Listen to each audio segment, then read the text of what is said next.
এক জমজমাট কূটনৈতিক ঝড় বইছে বাংলাদেশ ও ভারত ঘিরে। শুরুটা হয়েছিল ডোনাল্ড ট্রাম্পের দক্ষিণ ও মধ্য এশিয়া বিষয়ক বিশেষ দূত সার্জিও গোরের বাংলাদেশ সফরের মধ্য দিয়ে। তিনি আবার ভারতে নিযুক্ত আমেরিকান রাষ্ট্রদূত।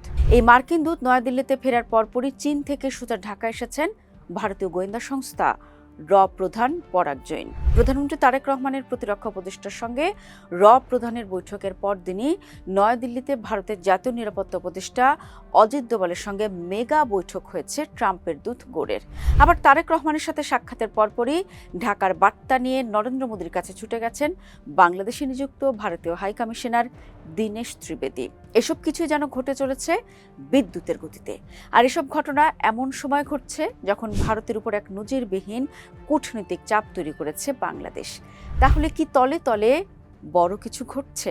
দর্শক, দক্ষিণ এশিয়ার ভূ রাজনীতিতে এখন এক টান টান উত্তেজনা ছড়িয়ে পড়েছে। ক্ষমতার পট পরিবর্তনের পর ঢাকার শক্ত অবস্থান, দিল্লিতে ভারতীয় নীতি নির্ধারকদের কপালে চিন্তার ভাঁজ, আর ওয়াশিংটন বেইজিংয়ের চোখ রাঙানি, সব মিলে এক জটিল খেলা শুরু হয়েছে।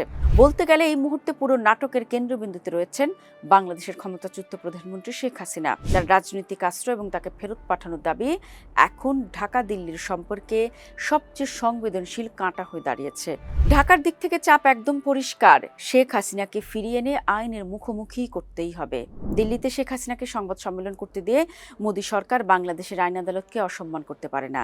ফলে ভারত পড়েছে মহা ফাঁপড়ে।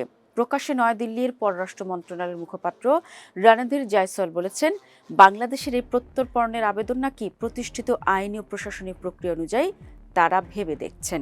তবে খেলাটা যে এতটা সহজ নয় তা কূটনৈতিক বিশ্লেষকদের অজানা নয়। একই সাথে শরীফ ওসমান হাদি হত্যা মামলার 2 পলাতক আসামিকে ফেরত পাঠানোর বিষয়টিও এই আইনি মারপ্যাচে আটকে আছে। ঠিক এই জটিল সমীকরণের মাঝে ঢাকা ও নয়াদিল্লিতে দেখা গেল দুটি হাই প্রোফাইল বৈঠক। ঢাকায় সামরিক ও গোয়েন্দা স্তরে আলোচিত এক সফর সম্পন্ন করলেন ভারতীয় গোয়েন্দা সংস্থা রয়ের প্রধান পরাগ জৈন। 4 সদস্যের প্রতিনিধি দল নিয়ে ঢাকা এসে তিনি সোজা বৈঠক করলেন প্রধানমন্ত্রী তারেক রহমানের প্রতিরক্ষা উপদেষ্টা ব্রিগেডিয়ার জেনারেল অবসরপ্রাপ্ত ডক্টর AK শামসুল ইসলামের সাথে।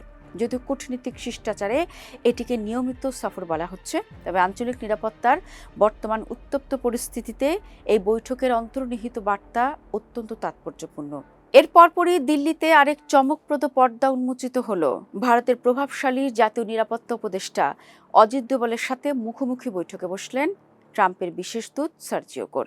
কাগজে কলমে বলা হলো, ভারত মার্কিন কৌশলগত সম্পর্ক ও ইন্দো প্যাসিফিক এলাকার নিরাপত্তা জোরদার করতেই আলোচনা। কিন্তু পর্দার আড়ালে কি কেবল দ্বিপক্ষীয় আলাপই ছিল, নাকি বাংলাদেশ নীতি নিয়েও চলছিল সূক্ষ্ম দর কষাকষি? কেননা ইন্দো প্যাসিফিক অঞ্চলে প্রভাব বাড়াতে বাংলাদেশের উপর বিশেষ নজর রয়েছে আমেরিকার। আগে যে আমেরিকা ভারতের চশমা দিয়ে বাংলাদেশকে দেখত, এখন সেই আমেরিকায় ঘনিষ্ঠভাবে কাজ করছে তারেক রহমান সরকারের সঙ্গে।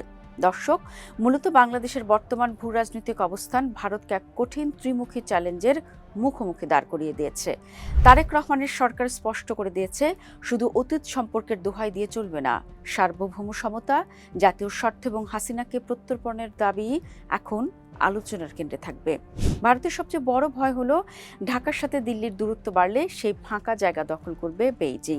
ইতোমধ্যেই প্রধানমন্ত্রী তারেক রহমান তার প্রথম দ্বিপক্ষীয় সফর হিসেবে দিল্লিকে বেছে না নিয়ে মালয়েশিয়া ও চীন সফরে করে বিশ্বমঞ্চে এক জোরালো কৌশলগত বার্তা পৌঁছে দিয়েছেন।